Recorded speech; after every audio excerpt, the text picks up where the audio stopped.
Get early access to my interview with Gideon, where we speak about Palestine, only available on the Daily Muslim Premium. I mentioned Joe Rogan. These guests were pushing a lot of this hate rhetoric, and we systematically, one by one, we started refuting these things. Sometime later, he's actually wearing my shirt from my school. Wow. So get early access to all of our content, exclusive behind-the-scenes footage, members-only streams, and much more, available only on the Daily Muslim Premium.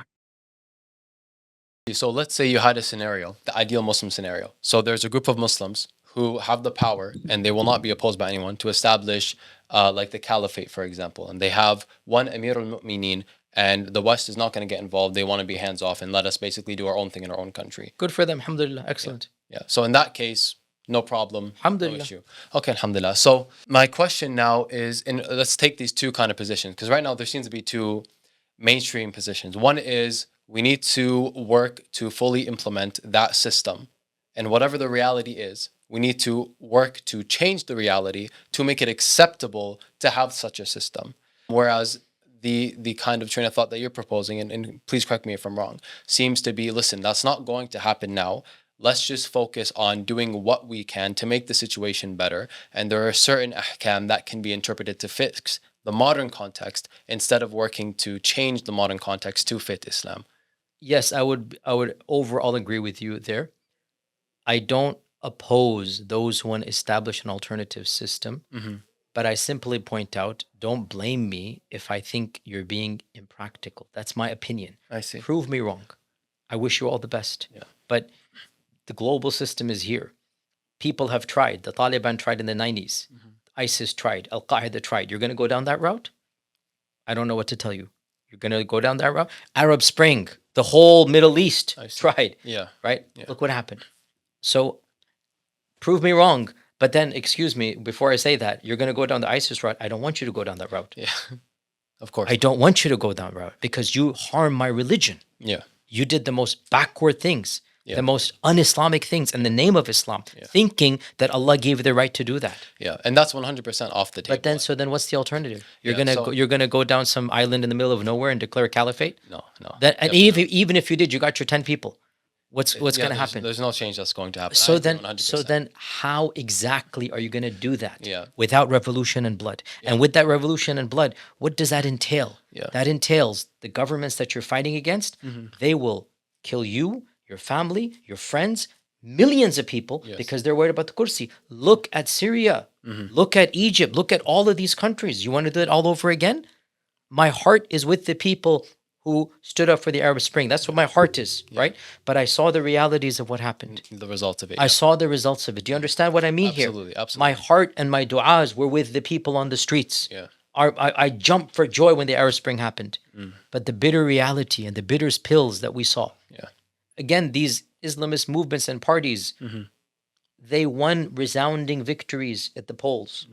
But the world was against them. The superpowers, our country was against them. Yeah. And within weeks, they maneuvered and they performed the internal coup d'etats. So my critics call me naive. I'm sorry, I don't care. Look at the reality. Yeah. It's a two-way street here. I think you're naive. But hey, prove me wrong without bloodshed. Yeah. And if you want bloodshed, I don't want bloodshed. Yeah. For myself and my family. I don't want millions to die for this false dream. And also, superpowers are not carved out by calling somebody a khalifa.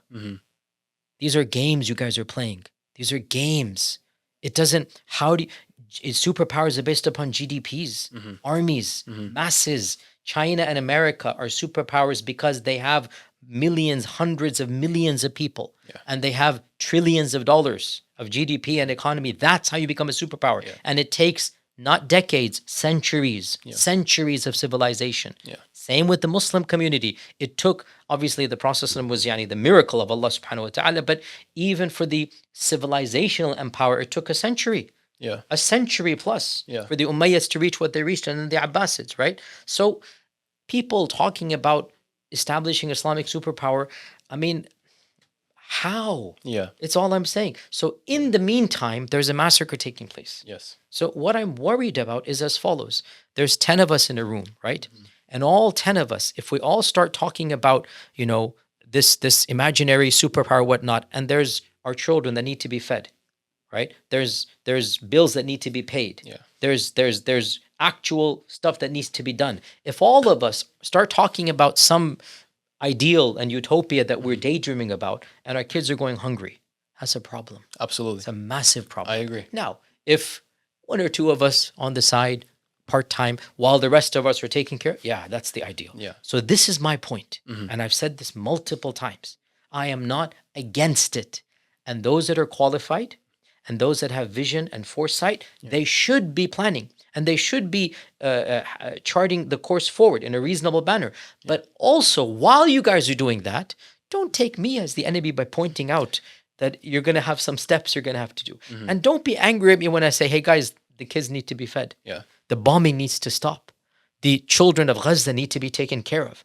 When I point that out, don't get angry at me that, hey, we don't have a caliphate. I'm sorry. Okay. Yeah. While you guys daydream, I need to take care of the kids here, right? Yeah. So this is where my criticism has been. It is not against the idea. Yeah. It is against the fact that I think you guys are jumping 20 steps ahead when there's so much to do and you haven't explained to me how we're going to get from here to there. And I stand by what I say. Prove me wrong without bloodshed and backlash on me and my family. I agree. First thing I want to say, I assume it's like not a serious thing, but you keep saying you guys as if like I'm a part of any group. I'm not. I didn't mean. Yeah, like, I know. I understand. I understand. I just want to point out for everyone watching at home. You know, I'm I not, didn't mean. Yeah, no worries. Yeah, okay. I love us. Yeah. No worries, no worries. So, and it's like, yeah, I'm always involved with, back and forth with people and whatnot. And recently I had another podcast with Dr. Hatem Al-Haj. And so, just for the record, by the way, I mean, after the podcast, I get messages from all over the world.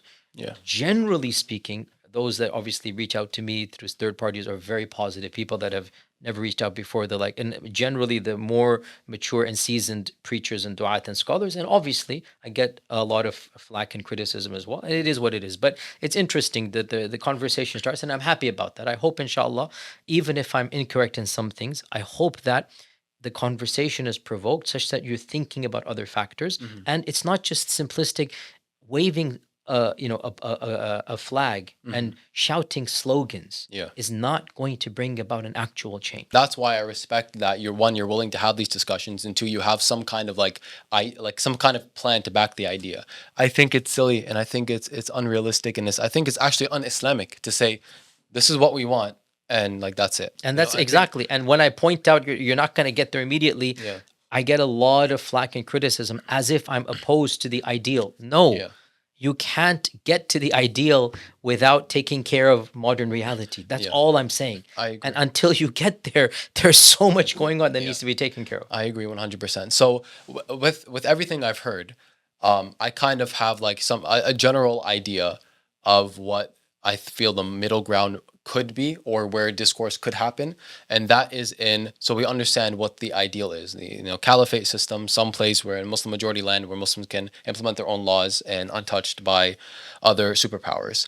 That seems like something that, one, like many other superpowers, takes a extremely long time with an extremely specific amount of planning, step by step, to bring about that reality. And it's not something that's going to happen yesterday or tomorrow. It's going to take some time. So that seems to require a level of strategizing and planning from a united ummah with a united front across the globe. And and I'm speaking in ideals here, so forgive me, because we need a plan for this, for unification as well. But if we somehow got majority of Muslims across the globe on the same page, that this is what we want to bring about, and these are the steps we're going to do it. Correct me if I'm wrong. I feel like there are a lot of Muslims in the world that need da'wah, like proper da'wah to teach them what Islam is and how it's done. It's not just a bunch of like rituals. It's not just praying and fasting and like you said, the length of the beard and trousers and so on and so forth. It is a lot more profound and a lot more practical and pragmatic than that. And it's because we live in a real practical, pragmatic society, in a world where Allah has decreed things to work in a certain way, and you don't just sometimes you can't just pray and then sit back and hope. You have to take practical steps that make sense. I mean, I don't disagree with what you're saying. I just again point out, how are you going to get the majority of the world to unite about anything, Muslim world, when they're not united even amongst themselves, politically, ethnically? Which country are you from, ethnically? Palestine. Okay. may Allah make it easy for you. I don't want to talk about Palestine. If you had said like Egypt or Pakistan or Jordan, I don't want to talk about. We can say Jordan. My family lives there. So Okay, let's take that. okay. So Jordan, you yourself know the qabilas of Jordan and the animosities between them. Yes. You yourself know. I don't want to be too explicit here between Fulan and Fulan, and you know this. Like, okay, they're Jordanian. Yeah. The average Pakistani is completely clueless about the internal dynamics, but you know the amount of, pride that each section has. Yeah. They can't even unite amongst themselves. I know as a Pakistani, between people in Lahore and people in Karachi and people in this background and that background, and the Baloch this and the Sindhis that and the Muhajirs this. Yes. So we can't even unite ethnically, which is actually the division that Islam explicitly says is haram to be disunited on. Now you bring in politics and you bring in sectarianism and you bring in and you're telling me what if we were united on a caliphate? So I'm just saying, it doesn't this seem is realistic. just kalam fadi. It sounds good, but come on. It's just a slogan. It sounds a lot like, what people might have said at the time of the Prophet, like, oh, this guy, he's one man carrying this mission. He's a prophet. That's the big difference. Yeah. You can't, this apples and oranges. Allah has helped him. Yeah. And he is Rasulullah, Khatam al-Anbiya wa Mursaleen, Sayyidul. You can't, there is no qiyas to be made. What the Prophet did in 23 years, no human being ever could do. Yeah, I agree 100% because he solidified the foundation of Islam and brought it to the world. I agree 100%. But what I will add, if you look at like Mus'ab ibn Umair radiallahu anhu, when he went to Medina, he was the one who used Islam to bring the tribes together. Doing what? Da'wah. I agree 100%. Spirituality. Yeah. That's what I'm telling everybody to do. What's stopping you? Go ahead. Yeah. So preach, convert. What I'm saying is we need a united front to bring this proper da'wah, this proper understanding of leave behind your nationality or ethnicity. I know That's it sounds exactly crazy. what I and everybody else is. All of our preaching is about fortifying people's imans, making them stronger and closer to Allah subhanahu wa ta'ala. But we have so much to do. Yeah. So there's what percentage of Muslims actually pray 5 times a day? Allahu Alam. What percentage around us is non-Muslim? So we literally have light years before we're talking about some critical mass to get to that. You see what I'm saying? I agree. So Bismillah, Ardullahi wasi'a, the whole world is open for you. There's lots of preaching and teaching to be done. And that's what I'm saying.